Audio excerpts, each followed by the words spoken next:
अवसरकालीन संबर्धना उत्सव में कांदी कांदी छात्र छात्री और अभिभावक विदाय देइछंती प्रधान शिक्षक को आउ हेडमास्टर निजर लुह को अटकी भी पारना।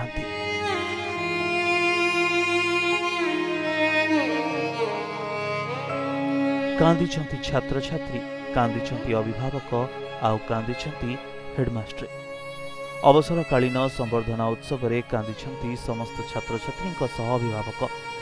एभली किछि दुखदपूर्ण आ भाव विहल करदेवा भली परिवेश सृष्टि होइथिबा बेले निज कोह अटकई पारलेनी मास्टर।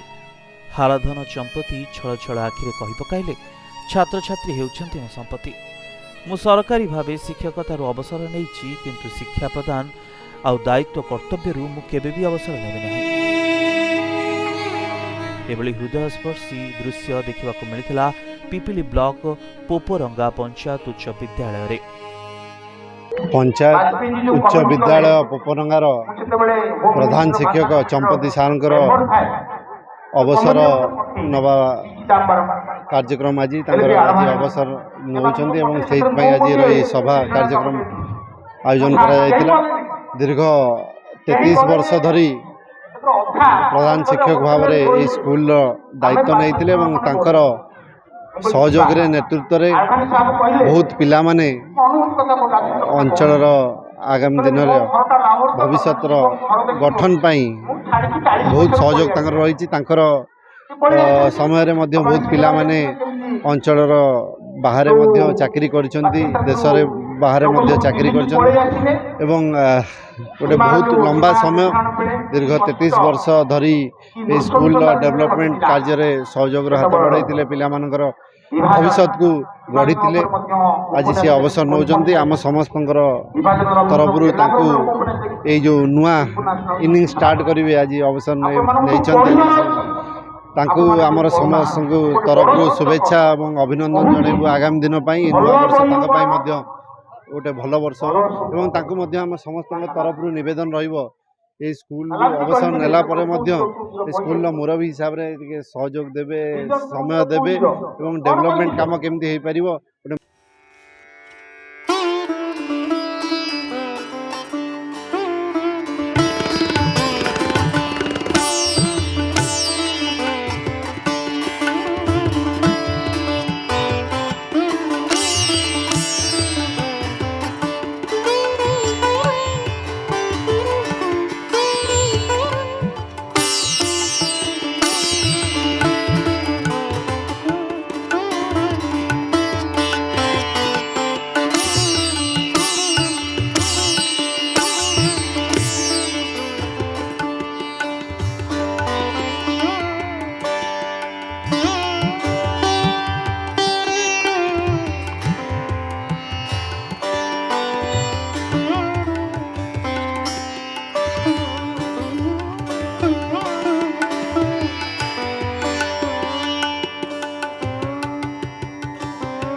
अवसर नहीं प्रधान शिक्षक हाराधन चंपती गुणगान करते।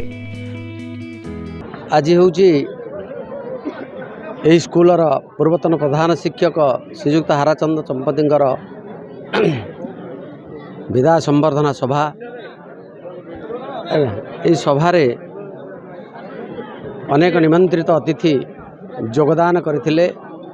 ପିପିଲିର ଯଶସ୍ୱୀ ବିଧାୟକ ରୁଦ୍ରପ୍ରତାପ ମହାରଥୀ, ଏ ସ୍କୁଲର ପୂର୍ବତନ ସମ୍ପାଦକ ପୂର୍ଣ୍ଣଚନ୍ଦ୍ର ସ୍ୱାଇଁ, ସଭାପତି ଲିଙ୍ଗରାଜ ପ୍ରଧାନ, ସୁଧୀର ପ୍ରଧାନ ଏବଂ ପୂର୍ଣ୍ଣଚନ୍ଦ୍ର ସାହୁ ଆଦି ନାନାଗଣ୍ୟ ବ୍ୟକ୍ତିମାନେ ଯୋଗଦାନ କରିଥିଲେ।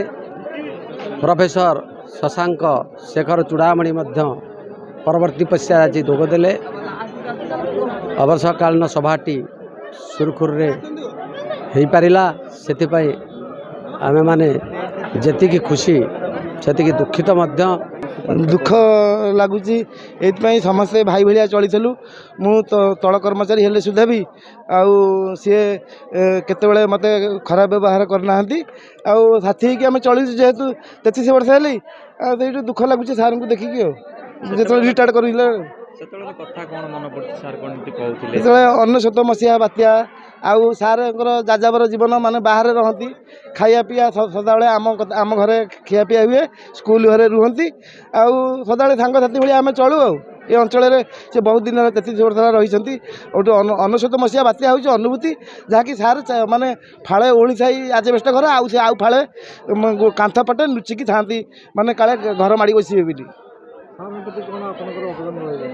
ସାର୍ଙ୍କର ପ୍ରତି ଆମର ଅବଦାନ କ'ଣ? ଆଉ ସେ ଏଇ ଯେଉଁ ଗଛ ଫଛ ଲଗାଇବା ପାଇଁ ସେ ମୋତେ ପ୍ରବର୍ତ୍ତାନ୍ତି ହେଡ଼ମାଷ୍ଟର ହିସାବରେ, ଆଉ ମୋତେ ବି ସମୟ ଦିଅନ୍ତି, କହନ୍ତି ନାଇଁ ତୁ ଏ କାମ କର। ଆଉ ମୋତେ ମୋତେ ବେଶୀ ଭଲ ପାଉଥିଲେ ସାର୍।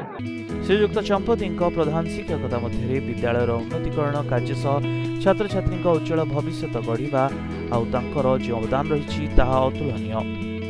ତେବେ ଏହି କାର୍ଯ୍ୟକ୍ରମରେ ମୁଖ୍ୟ ଅତିଥି ଭାବେ ନିଖିଳ ଓଡ଼ିଶୀ ବିଶ୍ୱବିଦ୍ୟାଳୟ ପ୍ରଫେସର ଶଶାଙ୍କ ଚୂଡ଼ାମଣି, ପୂର୍ବତନ ବିଦ୍ୟାଳୟ କମିଟି ସଭାପତି ଲିଙ୍ଗରାଜ ପ୍ରଧାନ, ପୂର୍ବତନ ପିପିଲି ବ୍ଲକ ଅଧ୍ୟକ୍ଷ ତଥା ପୂର୍ବତନ କମିଟି ସମ୍ପାଦକ ପୂର୍ଣ୍ଣଚନ୍ଦ୍ର ସ୍ୱାଇଁଙ୍କ ସହ ଅନେକ ମାନ୍ୟଗଣ୍ୟ ବ୍ୟକ୍ତି ଉପସ୍ଥିତ ରହିଥିଲେ।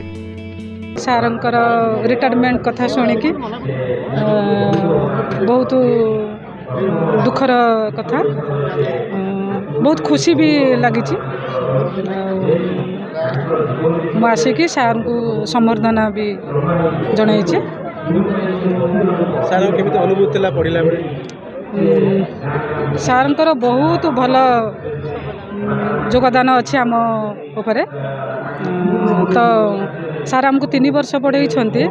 ଇଂଲିଶ ଏମିତି ପଢ଼େଇଛନ୍ତି ଯେ ତ ଆମେ ପୁରା ଆମେ ଇଏ କରି ଆମେ ପିଲାମାନଙ୍କୁ ବି ବହୁତ ଷ୍ଟ୍ରଗଲ୍ କରାଇ ପାରିଛୁ। ତେବେ ଅବସରରେ ଅତିଥିଙ୍କ ଦ୍ୱାରା ଅବସର ଶିକ୍ଷକ ଶ୍ରୀଯୁକ୍ତ ହାରାଧନ ଚମ୍ପତିଙ୍କର ଉଦ୍ଦେଶ୍ୟରେ ରଚିତ ଅସୀମ ପଥର ଯାତ୍ରୀ ପୁସ୍ତକ ବି ଉନ୍ମୋଚିତ ହୋଇଥିଲା।